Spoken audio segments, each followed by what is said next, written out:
Ever feel like we're asking AI to, like, build a skyscraper without giving it a blueprint?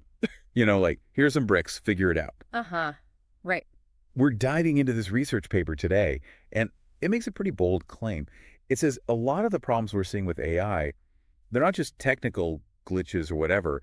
They're actually rooted in, get this, philosophy. Philosophy, huh? Yes, specifically how we think about knowledge itself. Like, what is knowledge? How do we know what we know? All that fun stuff. Interesting. So it's like the way we're building AI is shaped by these deeper assumptions we have about how thinking works. Exactly. And the paper really digs into this thing called inductive reasoning, which I'm sure you're familiar with. Sure, yeah. Inductive reasoning, it's basically learning from examples. Right. Right. Like, training an image recognition system, you show it a zillion pictures of cats, and eventually it learns what a cat looks like. Right. Seems pretty straightforward. Exactly. Ugh. But the paper points out that philosophers, the people who think about thinking for a living, they've been kind of poking holes in inductive reasoning for centuries. Oh, I bet you're about to mention the black swan. Uh-huh. You got me. I always Yeah. think of that example. Yeah, it's a classic one. It's the philosopher, Karl Popper, right? Mm. He used the black swan to show how induction can go wrong. Like, just because you've only seen white swans your whole life. Doesn't mean there's no such thing as a black swan. Exactly. And AI systems, especially the ones trained on limited data, they can fall into that same trap. They make these big sweeping assumptions based on a tiny slice of reality. Right, exactly. Like, imagine an AI trained on, I don't know, a data set of successful marketing campaigns. It might assume those tactics are foolproof. Even though market conditions are constantly changing. Exactly. What works in one context might totally flop in another. And that's what the paper's getting at, right? This over-reliance on inductive reasoning, just pattern recognition, basically without a deeper understanding of why things work. It's a fundamental limitation of a lot of AI today. Yeah, and they use this really cool example in the paper. It's like, imagine you have an AI that's being trained to identify dogs in pictures, right? Okay. But all the dogs in the training pictures just happen to be on grass, like in a park or whatever. I see where this is going. So the AI, it starts to associate green background with dog. It's missing the bigger picture. Totally. It's like green means dog. But that's obviously not how the world works. And that kind of thinking can have some real-world consequences, right? Especially when you apply it to, like, important stuff like healthcare or finance. Right. High-stakes decisions. An AI making loan approvals, for example, it might accidentally discriminate based on factors that it shouldn't even be considering. Because those factors just happen to be present in the data it was trained on. We've seen those stories in the news, right? Yeah, exactly. Like algorithms denying loans or setting insurance rates based on things that seem totally unrelated to, creditworthiness or risk It's like the AI is picking up on these random correlations. without understanding the real underlying causes. And without that understanding, it's almost impossible to fix those biases or even to recognize when the AI is making these illogical leaps. Right, because it doesn't know what it doesn't know. Exactly. So, okay, if simple inductive reasoning, just looking at patterns, is prone to these kinds of errors, what about the more complex stuff? Like, don't some AI systems use something called Bayesianism?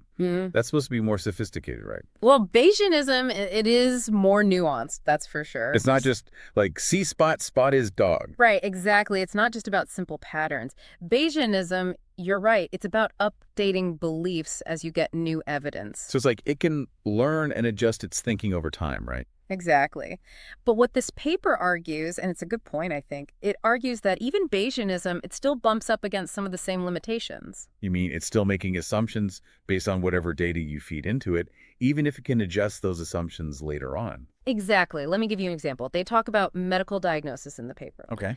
So imagine you've got an AI and it's been trained on, let's say, data from these like really high-tech hospitals, the kind of places with all the fancy MRI machines and stuff. State of the art, yeah. Right. So this AI, it might start to associate, just because of the data it's seen, it might start to associate the use of those advanced machines with like a higher probability of a patient having an illness. Because those hospitals just see more complex cases in general, so they're using the high-tech equipment more often. Exactly. It's not that the machines themselves are causing illness or anything. Right, the AI is just connecting dots that aren't really there. Exactly. And that highlights how even these like supposedly advanced AI systems, they're still making these leaps in logic. That aren't necessarily accurate. Right. And it goes back to what we were talking about before, this idea of AI not really being able to form its own explanations. It's not truly understanding why it's making these connections. So it's still just pattern recognition at its core, not Yeah. real comprehension, which I guess brings us to us humans. Right. We're not perfect either, No, obviously. definitely not. But the paper seems to be saying there's something unique about human intelligence.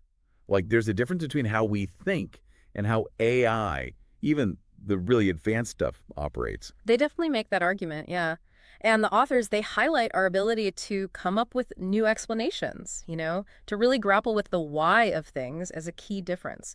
We don't just identify patterns, we try to figure out what they mean. And why those patterns exist in the first place. Exactly. The paper actually quotes a physicist, David Deutsch, who calls humans universal explainers, which I think is a great way of putting it. It's like, even with something like, let's say, AI art generators. They're amazing, don't get me wrong. The stuff they can create is incredible. Oh, absolutely. But it still feels like they're remixing existing styles and ideas, like taking what they've been trained on and shuffling it around in new ways. Right. But it's not truly novel in the way that, like, a human artist, a human painter or musician might come up with something completely new. I think that's a fair assessment. AI, it can be a fantastic tool for exploration, for trying out different combinations, pushing creative boundaries. But at the end of the day, it's still humans who are asking those why questions, who are pushing the boundaries of knowledge and coming up with those truly new explanations and ideas. Okay, so this is all pretty mind-blowing, but I gotta say, it also sounds a little ominous. Ominous. How so? Well, if AI has these fundamental limitations, these kind of built-in blind spots, should we even be trying to create AGI? Artificial general intelligence. You mean the kind of AI that's as smart as humans that can think for itself? Yeah, exactly. Is that even possible, given what we're learning about how AI actually works? Mm. Or are we, like, chasing a pipe dream? So are we headed down a dead end with this whole AGI thing? If AI has these fundamental limits, can we ever really expect it to be as smart as humans, like to really think for itself? It's the big question, isn't it? The ultimate goal of AI research. And it's interesting, this paper, it actually suggests that the way we're approaching AI right now, it might be leading us further away from true AGI, not closer. Wait, really? I would thought it was like the more data we have, the bigger the models, the closer we get to AGI. It's a matter of scale, right? You'd think so, right? But they make a compelling case in this paper. They're saying the missing ingredient, it isn't just raw computational power. It's that we don't fully understand the core principles of how humans form explanations, how we critique ideas, how we come up with truly new concepts. So we're trying to build the world's most advanced computer without actually knowing how computation really works at the most fundamental level. It's a bit like that, yeah. It's humbling in a way, isn't it? The paper suggests that to really achieve AGI, we might need breakthroughs not just in computer science, but in philosophy, psychology, neuroscience. We need a much better grasp of how human intelligence actually operates. Makes you wonder, like, maybe this whole quest for AGI, it's not just about building smarter machines. Maybe it's also about understanding ourselves better. It's a very interesting thought. And even if we never achieve, true AGI, the kind of science fiction AI, even grappling with these questions, it has huge implications for how we develop and use AI right now, today. Absolutely. This isn't just some abstract philosophical debate. It's about making sure we're using these incredibly powerful tools in a responsible way. Yeah. So, what are some of the takeaways from the paper? What do they suggest we do differently? Well, they put a lot of emphasis on this idea of explainable AI. Explainable AI. So, not just knowing what decisions an AI is making, but understanding why it made those decisions. Exactly. No more AI black boxes, basically. We need to be able to look under the hood, see the reasoning process, understand the logic, and that requires a pretty big shift in how we design and develop these systems. Yeah, it's like the difference between having a GPS that just tells you where to turn versus actually understanding the map yourself, knowing why you're going a certain route. Perfect analogy. One is useful for sure, but the other one, it gives you real agency. You're in control. Mhm. And that's really what it all comes down to, I think. Making sure that AI remains a tool that empowers us, that helps us achieve our goals, not something that operates beyond our understanding or control. That's a great point to end on. This has been a fascinating deep dive, I gotta say.